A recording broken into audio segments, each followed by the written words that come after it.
អ្នកលក់នៅផ្សារភាគច្រើនតែងតែមានចិត្តច្រណែនឈ្នានីសគ្នាដោយសារតែតូបខ្លួនឯងលក់មិនដាច់ទៅច្រណែននឹងតូបដែលលក់ដាច់ជាងតួយ៉ាងដូចជាតូបពីរនាក់នេះអញ្ចឹងអាជីតូបរបស់គេលក់ដាច់ជារៀងរាល់ថ្ងៃហើយក៏មានអ្នកលក់ដូរនៅផ្សារនោះស្អប់គេដែរអាជីតែងតែយកលុយដែលចំណេញពីការលក់មកសន្សំដើម្បីឲ្យកូនរបស់គេបានវះកាត់ក្រលៀនថ្មីហើយថ្ងៃវះកាត់កូនរបស់អាជីក៏បានមកដល់ការវះកាត់ក៏បានប្រកបទៅដោយជោគជ័យ Andy គេបានសន្លប់ជាច្រើនមកបន្ទាប់មកគេក៏បានដឹងខ្លួនឃើញមនុស្សចាស់ព្រាលនៅជុំវិញគេ Andy ក៏បានងើបមកញីភ្នែកហើយមើលទៅអ៊ំនោះម្ដងទៀតពេលនោះ Andy ក៏ចាប់ផ្ដើមភ័យចំពេលលោកគ្រូពេទ្យអ្នកគ្រូពេទ្យដើរចូលមកល្មមពេលនោះលោកអ៊ំចាស់ម្នាក់នោះក៏បានបាត់ខ្លួនទៅបន្ទាប់ពីធូរស្រាលហើយលោកគ្រូពេទ្យក៏ឲ្យ Andy ត្រឡប់មកផ្ទះវិញ Andy បានបត់សៀវភៅលេងដើម្បីឆ្លុះមើលទៅខាងក្រៅពេលនោះស្រាប់តែគេឃើញខ្មោចដែលនៅមន្ទីរពេទ្យបានតាម Andy មកដល់ផ្ទះមិនអស់ចិត្ត Andy ក៏យកសៀវភៅមកឆ្លុះមើលម្ដងទៀតAndy ក៏ឃើញមុខតាចាស់នោះគេចាប់ផ្ដើមភ័យខ្លាំងណាស់ពីព្រោះអីតានោះគឺជាខ្មោចម្ដាយរបស់ Andy ក៏បានយកមកពេទ្យភ្នែកពីព្រោះ Andy រអ៊ូថាគេចុកភ្នែកណាស់គ្រូពេទ្យភ្នែកក៏បានពិនិត្យហើយឃើញថាភ្នែក Andy មិនមានបញ្ហាអ្វីទេល្ងាចឡើងអាជីក៏បានបិទតូបត្រឡប់មកផ្ទះដូចរាល់ដងពេលកំពុងតែបិទទ្វារស្រាប់តែគេឃើញក្រណាត់សមួយដុំនៅជាប់មាត់ទ្វាររបស់គេអាជីក៏បានរើសក្រណាត់នោះហើយបើកមើលស្រាប់តែគេឃើញដុំដែកគោច្រេះមួយដុំរុំនឹងខ្សែក្រហមអាជីក៏ដឹងថាតូបលក់ចិត្តខាងរបស់គាត់បានដាក់អំពើមិនឲ្យតូបរបស់អាជីលក់ដាច់អាជីក៏បានយករបស់នោះទៅចោលនៅក្នុងធុងសំរាមអាជីក៏ចាប់ផ្ដើមមានអាការៈជោករយនៅលើស្មារបស់គេពេលមកដល់ផ្ទះអាជីបានប្រាប់ប្រពន្ធថាគេមានអារម្មណ៍ឈឺស្មាចម្លែកអាជីក៏បានដើរទៅដាស់កូនប្រុសរបស់គេឲ្យងើបឡើងពីព្រោះអីគេនឹកកូនប្រុសរបស់គេណាស់ហើយពេលនោះ Andy ក៏បានងើបឡើងគេបានងាកទៅមើលឪពុករបស់គេហើយក៏ចាប់ផ្ដើមស្រែកខ្លាំងៗរត់ទៅរកម្ដាយគេឲ្យជួយAndy ក៏បានស្រែកប្រាប់ឪពុកគេថាមានខ្មោចស្រីម្នាក់អង្គុយលើស្មាប៉ារបស់គេ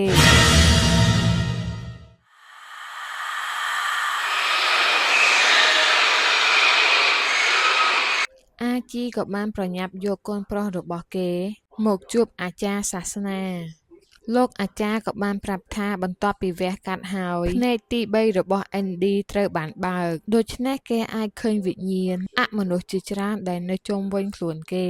អាជីក៏បានប្រាប់គ្រូអាចារ្យឲ្យជួយបិទភ្នែកទី3របស់ Andy គ្រូអាចារ្យបានប្រាប់ថាគាត់អាចបិទភ្នែកបានតែ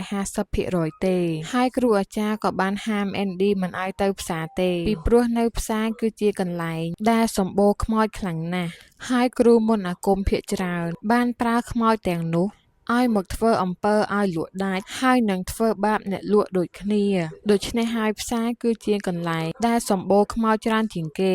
15ឆ្នាំក្រោយមកគ្រួសាររបស់អាជីក៏មានជីវភាពធូរធារចំណែកឯ Andy ក៏ពេញកំឡោះដែរហើយប្រពន្ធរបស់អាជីនាងក៏មានកូនទី3ឈ្មោះថាបាយុរីហ្វាដែលជាកូនស្រីទី2នាងក៏បានប្រឡងជាប់ចូលរៀនវិទ្យាល័យដែរនៅថ្ងៃនោះ Andy បានទៅផ្សារដើម្បីទៅរកឪពុករបស់គេសុំលុយថ្លៃបង់សាលាពេលទៅដល់ផ្សារ Andy ចាប់ផ្ដើមមានអារម្មណ៍ភ័យពីព្រោះឪពុករបស់គេហាមមិនឲ្យទៅផ្សារទេ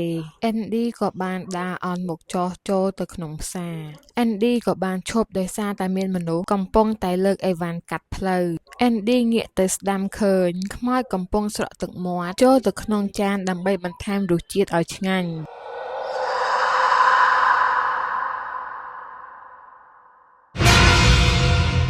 ពេល Andy ឃើញខ្មោចគេភ័យខ្លាំងណាស់រួចគេក៏ប្រញាប់ដើរទៅរកឪពុកគេយ៉ាងលឿនពេលកំពុងតែដើរស្រាប់តែគេឃើញអ្នកផ្សារកំពុងតែឈរឆ្លោះគ្នាហើយគេក៏បានប្រាប់ឲ្យ Andy ឈរទៅមើលកន្លែងសិនពេលនោះស្រាប់តែ Andy ឮសំឡេងខ្មោចនៅខាងក្រោយខ្នង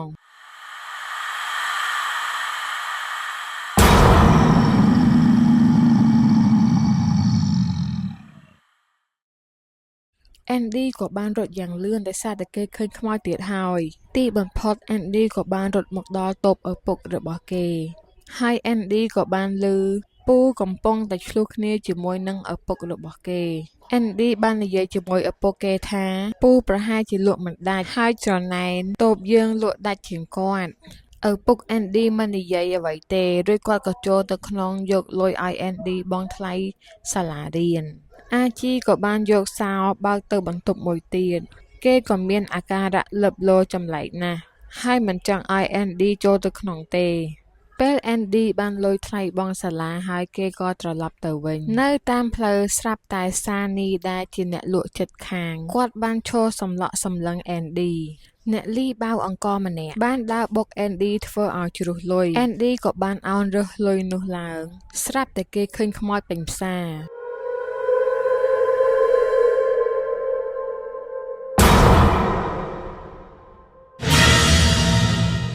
យប់ឡើងអាជីបានបិទតូបដើម្បីត្រឡប់ទៅផ្ទះវិញគេក៏ឃើញសត្វក្អែកមួយក្បាលនៅមុខតូបរបស់គេអាជីក៏ដើរជាន់ក្រណាត់ខ្មៅមួយរួចគេក៏រើសឡើងហើយបើកមើលស្រាប់តែគេឃើញក្បាលខ្មោចនៅក្នុងក្រណាត់ខ្មៅនឹងអាជីបានដឹងប្រកាសថាមានអ្នកចង់ធ្វើអំពើមិនឲ្យតូបរបស់គាត់លក់ដាច់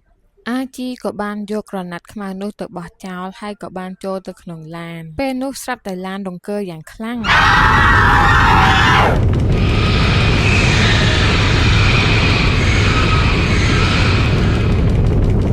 អាជីក៏បានចេញមកក្រៅឡានហើយស្រែកខ្លាំងៗថាយើងមិនខ្លាចឯងទេរួចសំឡេងពួកអមនុស្សដែលមកចង់ធ្វើបាបគាត់ក៏បានបាត់ទៅពេលមកដល់ផ្ទះអាជីបានដើរទៅដេកដោយមិននិយាយអ្វីទាំងអស់យប់ឡើងពេលអាជីកំពុងដេកស្រាប់តែគេមានអារម្មណ៍វល់ដូចយល់សប្តិអាក្រក់អញ្ចឹងគឺព្រលឹងរបស់អាជីត្រូវបានមេធ្មប់ចាប់យកមកចងមេធ្មប់នោះក៏បានធ្វើពិធីដាក់បណ្ដាសាមហាសមុទ្រទាំង7មកលើរូបអាជីហើយមេធ្មប់នោះក៏បានផ្លុំបណ្ដាសាចូលទៅតាមមាត់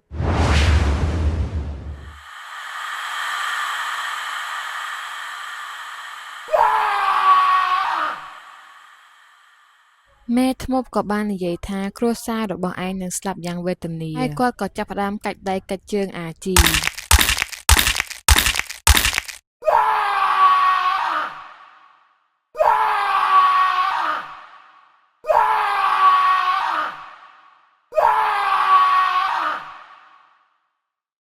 ព្រឹកឡើងក្រុមគ្រួសាររបស់អាជីបានមកជុំគ្នាដើម្បីញ៉ាំអាហារពេលព្រឹក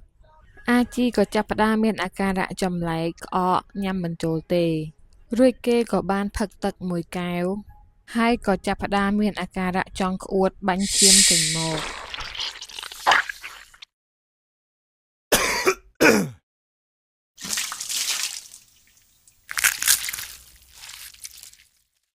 ពេលអាជីឃើញក្អួតរបស់គេសុទ្ធតែដង្កូវគេក៏ចាប់ផ្ដើមដួលសន្លប់ទៅលើឥដ្ឋលោកគ្រូពេទ្យក៏បានថតសួរថតបេះដូងរបស់អាជីមកដែរប៉ុន្តែមិនឃើញមានបញ្ហាអ្វីទេហើយលោកគ្រូពេទ្យក៏បានឲ្យអាជីត្រឡប់ទៅសម្រាកនៅផ្ទះវិញ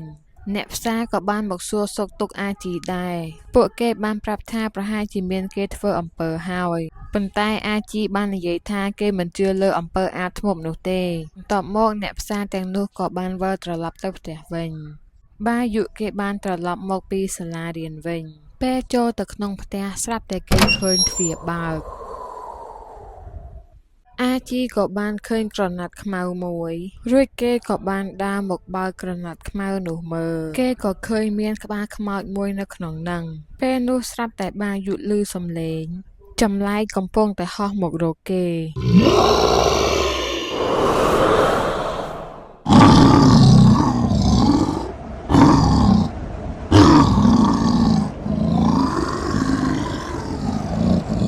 យប់ឡើងបាយុស្រាប់តែមានអាការៈក្តៅខ្លួនខ្លាំង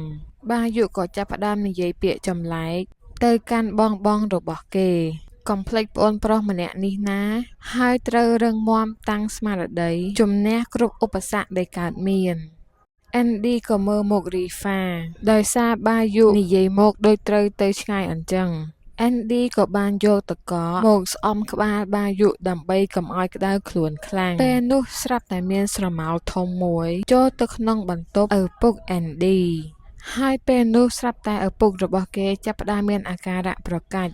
Andy ក៏បានទៅប្រាប់ Rifa ឲ្យងើបឡើងទេទៅឡានពេទ្យ Andy ក៏បានឮសំឡេងប្អូនប្រុសរបស់គេស្រែកយំប្រាប់ថាមានសត្វនៅក្នុងត្រចៀករបស់គេ Andy ក៏ឃើញមានអ្វីម្យ៉ាងជាប់នៅក្នុងត្រចៀកបាយុរួចគេក៏ទាញចេញមកពេល Andy ទាញផ្ដាច់ខ្សែសនោះហើយស្រាប់តែមានឈាមយ៉ាងច្រើនចេញពីភ្នែកបាយុ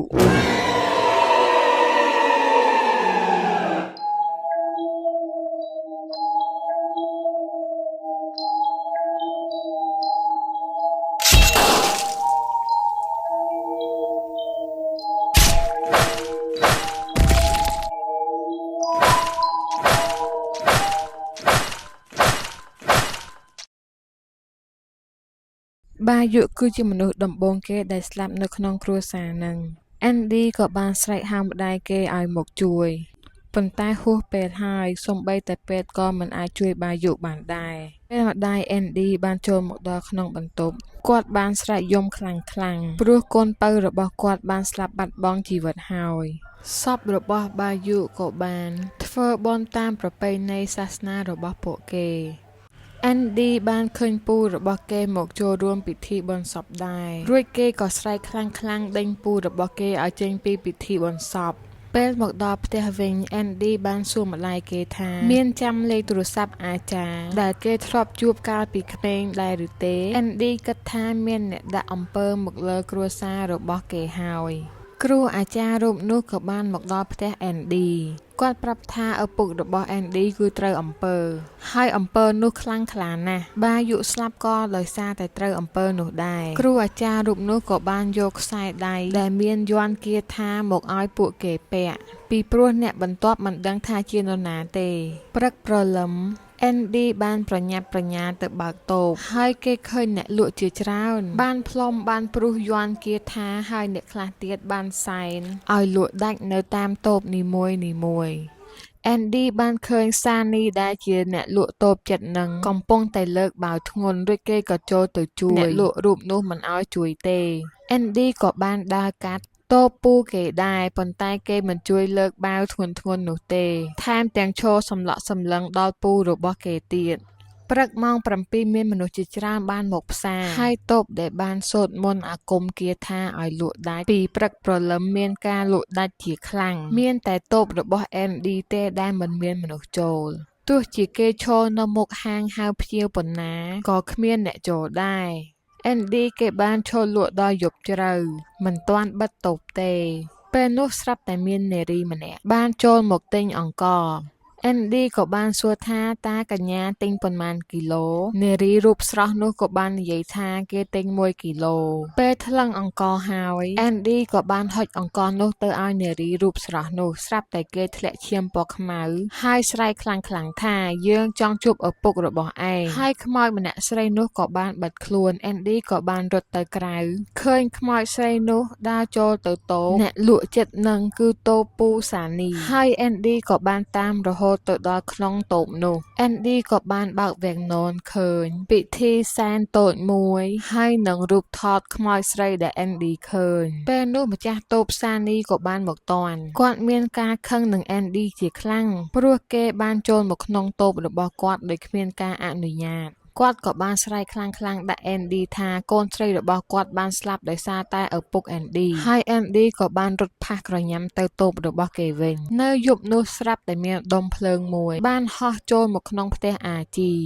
ប្រពន្ធរបស់អាជីឮសំឡេងចម្លែកគេក៏ងើបឡើងហើយខ្សែដៃដែលពាក់ការពារខ្មោចបានដាច់ដោយខ្លួនឯងសូម្បីតែខ្សែដៃរបស់ Rifa ក៏បានដាច់ដែរប្រពន្ធរបស់អាជីក៏បានដើរមកក្រៅឃើញក្រណាត់ខ្មៅមួយដុំរួចនាងក៏បានបើកមើលហើយរបស់ដែលនៅក្នុងក្រណាត់ខ្មៅនោះគឺជាក្បាលខ្មោចពេលនោះស្រាប់តែ Andy ក៏បានមកដល់ផ្ទះដែរហើយខ្សែដៃរបស់គេក៏បានដាច់ Andy ក៏ប្រញាប់រត់ចូលមកក្នុងផ្ទះយ៉ាងលឿនមកមើលអាការៈម្ដាយរបស់គេ Rifa ក៏បាននិយាយថាគាត់ក្តៅខ្លួនដូចនឹងអាការៈរបស់បាយុអញ្ចឹង Andy ក៏ប្រញាប់ទេហៅលោកគ្រូអាចារ្យឲ្យមកផ្ទះគេ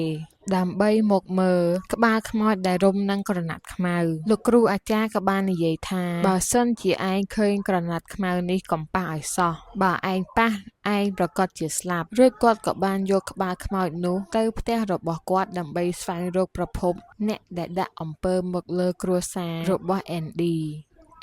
គេខឹងយ៉ាងខ្លាំងគេក៏បានរត់មករកពូរបស់គេស្រែកថាហេតុអ្វីបានជាពូដាក់អំពើមកលើគ្រួសាររបស់គេពូរបស់ Andy បាននិយាយថាគេមិនបានដាក់អំពើទេគឺគាត់ទេដែលជាអ្នកជួយគ្រួសាររបស់ Andy តាំងពីដើមមកហើយឪពុករបស់ឯងជាអ្នកដាក់អំពើឲ្យតូបដតីលក់មិនដាច់មានតែតូបរបស់គាត់ទេដែលលក់ដាច់ជាងគេ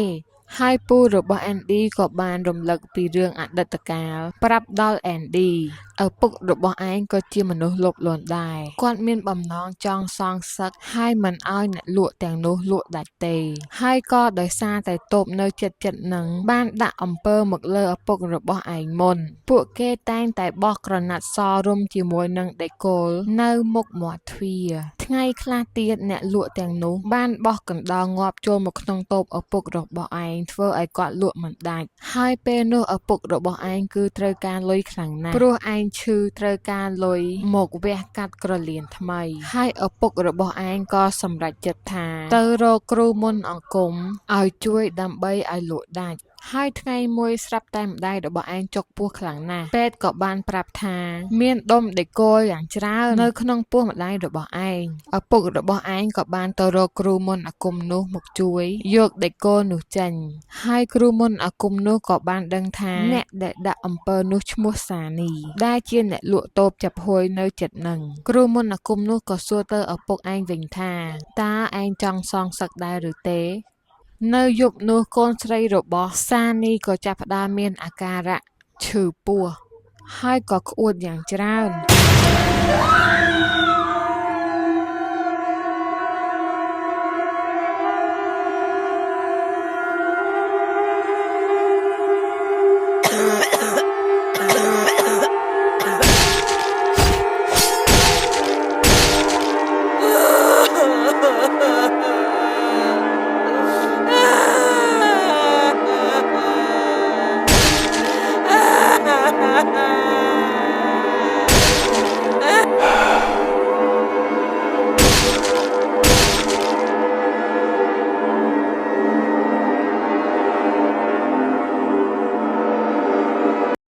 ពូរបស់ Andy ក៏បានបន្តទៀតថាគាត់មិននឹកស្មានថាឪពុករបស់ឯងខកខើដល់ថ្នាក់នេះសោះពេល Andy ដឹងរឿងទាំងអស់នោះហើយគេមិនជឿទៅលើពូរបស់គេទេរួចពូរបស់ Andy ក៏បានប្រាប់ថាបើឯងមិនជឿទេឯងចូលទៅបន្ទប់ office ប៉ារបស់ឯងនោះឯងនឹងឃើញអាសនៈដ៏ធំមួយនៅក្នុងនឹងហើយ Andy គេក៏បានរត់ទៅបន្ទប់ឪពុករបស់គេយ៉ាងលឿនពេលគេទៅដល់គេក៏បានទម្លុះចូលហើយក៏ឃើញអាសនៈខ្មៅងងឹតនៅក្នុងបន្ទប់នោះនៅយប់នោះ Andy ក៏បានទៅរកគ្រូមន្តអាគមនោះដែរប៉ុន្តែពេលទៅដល់ស្រាប់តែកូនស្រីរបស់គ្រូមន្តអាគមនោះប្រាប់ថាម្ដាយរបស់គេឈឺដូចជាមនុស្សរុក្ខជាតិអញ្ចឹងមុនពេលដែលគាត់ឈឺគាត់ក៏បាននិយាយថាមានគេដាក់អំពើទៅលើគ្រួសាររបស់ឯងហើយអំពើនោះខ្លាំងក្លាណាស់សូម្បីតែគាត់ក៏មិនអាចទប់ទល់បានដែរហើយបណ្ដាសាទាំងនោះមកពីមហាសមុទ្រទាំង7អ្នកដែលចេះដាក់អំពើដាក់បណ្ដាសាទាំងនេះមិនមែនជាមនុស្សធម្មតាទេគឺជាអ្នកស្រុកផ្សេងពេល Andy ដឹងព័ត៌មានលម្អិតហើយគេក៏បានរត់មកសួរពូរបស់គេអំពីបណ្ដាសាមហាសមុទ្រទាំង7ពូរបស់ Andy ក៏បានប្រាប់ថាគាត់មិនដែលឮបណ្ដាសានេះទេពេលកំពុងតែនិយាយគ្នាស្រាប់តែមានវងក្អែកយ៉ាងច្រើនបានហើរតម្រង់ទៅផ្ទះ Andy រួចគេក៏ប្រញាប់ប្រញាល់រត់ទៅផ្ទះយ៉ាងលឿនងាកមកមើលម្ដាយរបស់ Andy វិញគាត់បានដឹងខ្លួនហើយបានប្រាប់កូនស្រីរបស់គាត់ឲ្យទៅយកទឹកក្តៅមួយកែវហើយពេលនោះស្រាប់តែមានវិញ្ញាណធំមួយចូលទៅក្នុងខ្លួនម្ដាយ Andy ធ្វើឲ្យគាត់មានអាការៈឈឺពោះយ៉ាងខ្លាំងរីហ្វាឮសំឡេងម្ដាយរបស់គេស្រែកហៅឲ្យជួយរួចនាងក៏រត់ទៅឃើញពោះរបស់ម្ដាយនាងរីកធំទៅ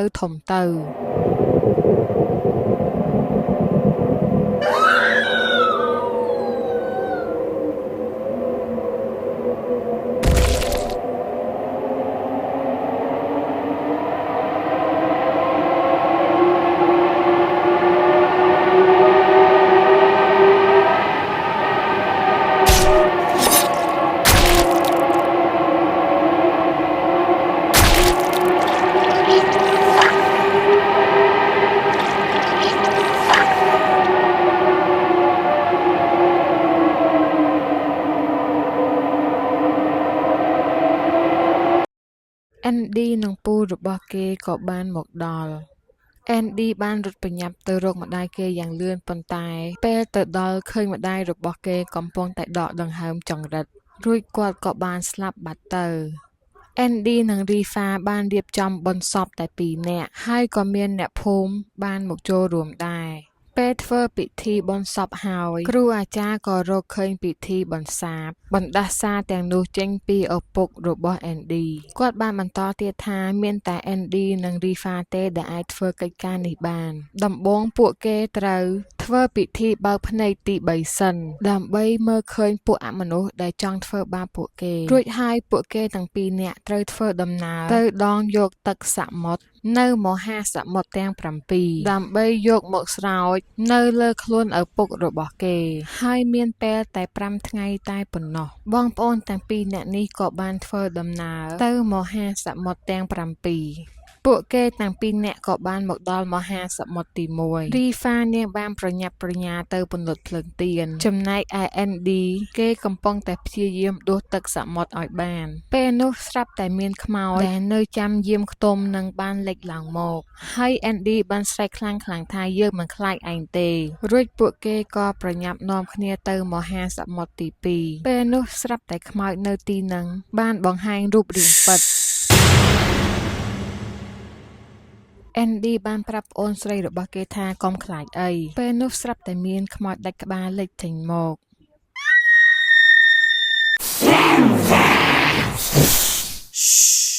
Andy ក៏បានបើកឡានចេញពីទីនោះយ៉ាងលឿនពួកគេទាំង2នាក់ក៏បានមកដល់មហាសមុទ្រទី2ខ្មោចដែលយាមនៅទីនោះពួកគេក៏បានចេញមកលោក Andy ហើយនិង Rifa គ្រូអាចារ្យក៏បានចាំជួយពួកគេពីចម្ងាយដែរ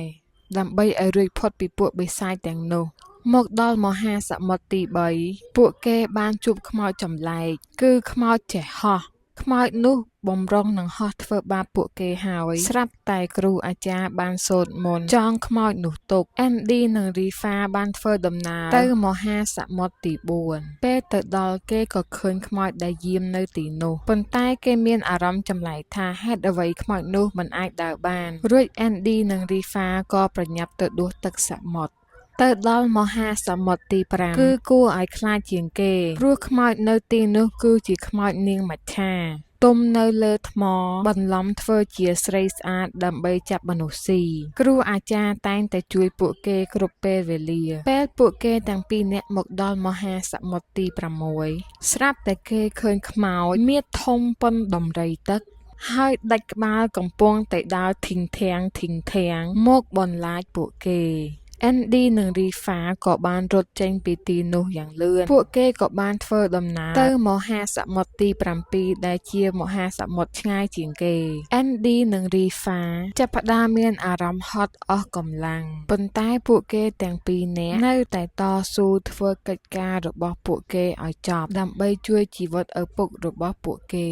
ពេល Andy កំពុងតែដួសទឹកសមុទ្រស្រាប់តែគេឃើញដើមជើងយ៉ាងច្រើនចេញមកពីខ្សាច់Andy ដឹងច្បាស់ថាគឺជាខ្មោចយាមអាស្រមនៅទីនោះគេក៏បានរត់ទៅហៅប្អូនស្រីរបស់គេឲ្យចាក់ចេញយ៉ាងលឿនហើយខ្មោចទាំងនោះក៏បានផុសចេញពីខ្សាច់ចាប់ជើង Andy ឲ្យដួលបែកក្រឡដាក់ទឹកសមុទ្រមួយសន្ទុះក្រោយមកដៃខ្មោចទាំងនោះក៏បានបាត់ទៅវិញAndy ក៏ឃើញទ័ពសេះសរបស់ស្ដេចឋានបច្ចុងនេះបានយកក្រឡដាក់ទឹកសមុទ្រថ្មីមកឲ្យពួកគេ Andy និង Rifa បានទឹកមហាសមុទ្រទាំង7ហើយពួកគេក៏ប្រញាប់ទៅផ្ទះវិញគ្រូអាចារ្យនិងពូរបស់គេបានចាំពួកគេយ៉ាងអន្ទះសារពេលនោះស្រាប់តែមានស្រមោលធំមួយលេចចេញមកឲ្យគ្រូអាចារ្យឃើញ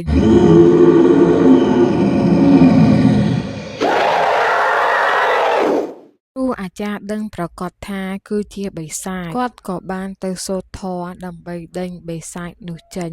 ហើយបិសាចនោះបានដើរមករកអាចារ្យរួចក៏ចាប់កាច់ដៃអាចារ្យឲ្យបាក់ហើយក៏សម្លាប់អាចារ្យស្លាប់បាត់ទៅ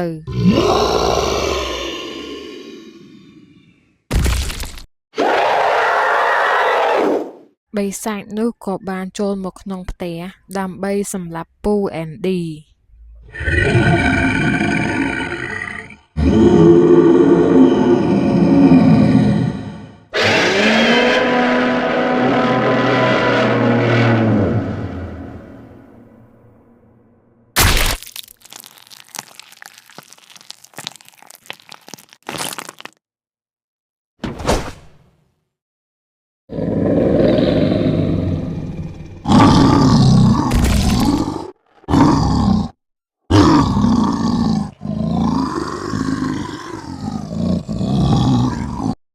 Andy ហើយនិង Rifa ពួកគេក៏បានមកដល់ផ្ទះដោយសុវត្ថិភាព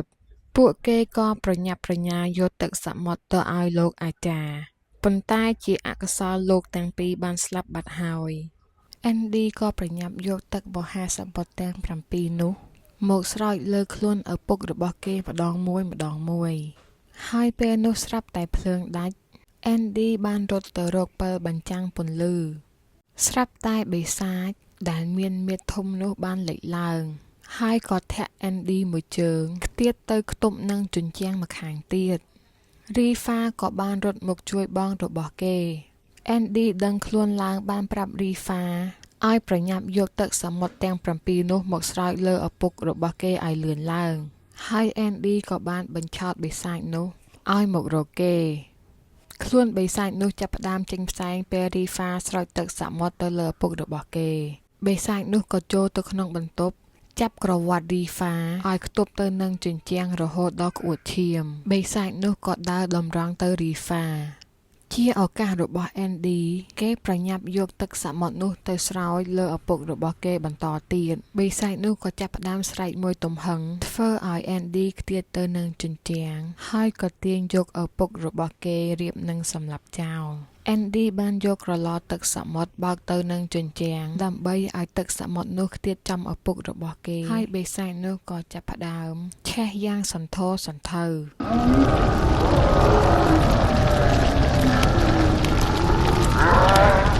ងាកមកមើលសានីវិញដែលជាអ្នកដាក់អំពើទៅលើគ្រួសាររបស់ Andy គេបានឃើញភ្លើងទៀនដាក់មុនអាគមនោះបានរលត់គេក៏បានជិះម៉ូតូទៅផ្ទះគ្រូខ្មោចដែលដាក់មុនអាគមគ្រូខ្មោចនោះក៏បាននិយាយថាពួកគេដឹងពីវិធីកំចាត់មេបិសាចរបស់យើងហើយពេលនោះស្រាប់តែភ្លើងរលត់ហើយបិសាចនោះក៏លេចចេញមកដើរតម្រង់ទៅគ្រូខ្មោចនោះហើយក៏ចាប់ហែកជាពីរ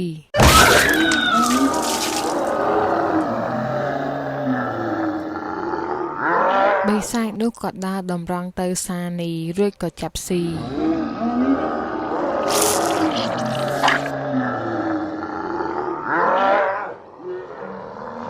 ងាកមកមើលឪពុករបស់ Andy គាត់សម្រេចចិត្តរើសអាសនៈចេញពីកន្លែងលក់ដូររបស់គាត់